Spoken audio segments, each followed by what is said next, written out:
those choices. A 7-day nightmare that would cast a very, very long shadow for the next 20 years. Okay, so picture this. It's December 27th, 1999. About 3 p.m.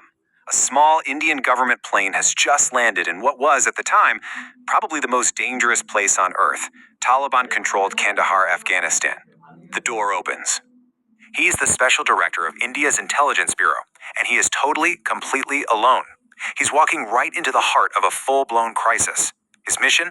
To somehow negotiate the release of 176 people being held hostage on that plane behind him. But getting them home? Well, that was going to come at a price nobody could even begin to calculate yet.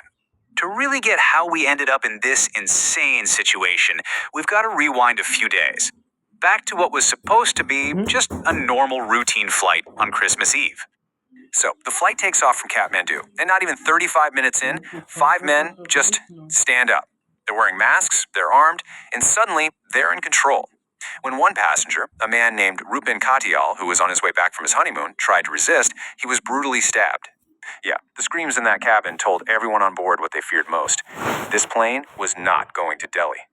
The plane is first forced to land in Amritsar, India. And listen, this was the moment, this was the chance. Commandos were ready to go, but the order to storm the plane, it never came. After just 40 minutes on the ground, the plane took off again, and with it went the last, best chance to end this thing on home soil. After a stop in Lahore where they were denied fuel, the plane finally made its way to its last stop, Kandahar. Okay, so with the plane now stuck in hostile territory, the whole crisis shifts gears. The action moves from the tarmac to the Prime Minister's office in Delhi. And the man at the absolute center of this storm is Prime Minister Atal Bihari Vajpayee. And this is the number that must have kept him up at night. 176. 176 people. 176 families, all of them waiting, watching, their lives just hanging by a thread. Every single decision, every delay was measured against these human lives. And this just lays out the impossible situation the government was in. I mean, look at these options. There are no good choices here. If you give in, you send a message to the world that India can be blackmailed. If you refuse, you could be signing the death warrant for 176 innocent people. What do? That quote just says it all, doesn't it? It captures the incredible weight on Vajpayee's shoulders. Here's this man, 75 years old, dealing with his own health issues, and reports say he'd just sit alone at night, just looking at the list of passenger names. He had all the power of a nation behind him, but absolutely no clear way forward. All right, let's jump back to Kandahar. Because while Delhi is wrestling with this huge political problem, Ajit Doval is on the ground fighting a totally different kind of war, a psychological one, face-to-face with the hijackers. So the hijackers, they don't mess around.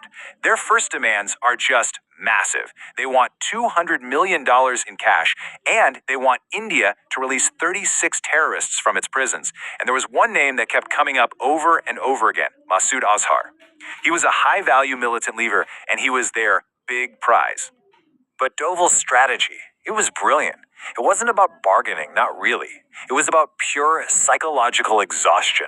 He would drag out every single conversation. He'd argue for hours over one tiny point.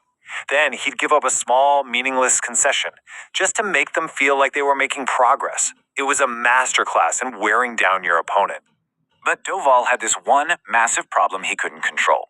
Apparently, Pakistan's intelligence agency, the ISI, was feeding the hijackers live updates from Indian news channels. So the hijackers knew about the protests back home, they knew about the political pressure building on the government. India's own free press was basically being turned into a weapon against its top negotiator. But even with all that pressure, Doval was actually making headway. He got them to drop the $200 million demand completely. That list of 36 terrorists, he whittles it down to 10, and then all the way down to just 3. But, and this is a big but, that one name, Masood Azhar, was still there. He wasn't going anywhere. So now we're on day 7. New Year's Eve is right around the corner. And the hijackers, they drop a deadline. They say if their demands aren't met, they're going to start harming the passengers. The clock was officially ticking, and it was ticking fast. So it's back to Delhi. The deadline is just hours away. Prime Minister Vajpayee gets his cabinet together for one last gut-wrenching meeting. The time for talking was pretty much over. A decision had to be made, right then and there. And this was it. The final price tag for 176 lives. The freedom of these 3 men, Masood Azhar, Omar Sheikh, and Mushtaq Ahmed Zargar. Everyone in that room knew how dangerous these guys were. They knew releasing them was a terrible, terrible idea. But they also knew what would happen if they didn't. The story goes that after a long, heavy silence, the Prime Minister just spoke those words. A statement of resignation, really, of defeat. And that was it. The decision was made. The terrorists would walk free. India had blinked. So, the passengers were freed, and you'd think the story ends there, right? But it doesn't. Not even close. This is where the real cost, the 20-year price tag of that one decision, really starts to become clear. Think about this. On January 1st, 2000, Masood Azhar steps onto the tarmac in Kandahar, a free man. Less than 2 months later, he founds a brand new terrorist group, Jaish-e-Mohammed. The direct, immediate consequence of his release was the birth of an organization that would terrorize India for the next 2 decades. And this timeline, it just lays out the horrific legacy. The attack on India's parliament in 2001, the attack on the Uri army base in 2016, and the devastating Pulwama suicide bombing in 2019 that killed 40 soldiers. You can draw a straight, undeniable line from all of these events back to Jaish-e-Mohammed and back to that one man and that one impossible choice. And what about the passengers? The very people this was all for? Well, when they were finally safe, someone told them, "You are free. The entire country is with you." And then they tried to start a chant of Jai Hind, or "Long live India." And there was nothing. Just silence. They were too tired, too broken, too scared. And that silence, man, it says more than any cheer ever could. It really makes you think, doesn't it? We see the big explosive events on the news, the attacks, the aftermath, but we almost never see the quiet, impossible choices made in back rooms that kicked it all off. It leaves you with a pretty heavy question. What kind of decisions are being made in quiet rooms today, with consequences that none of us will understand for years to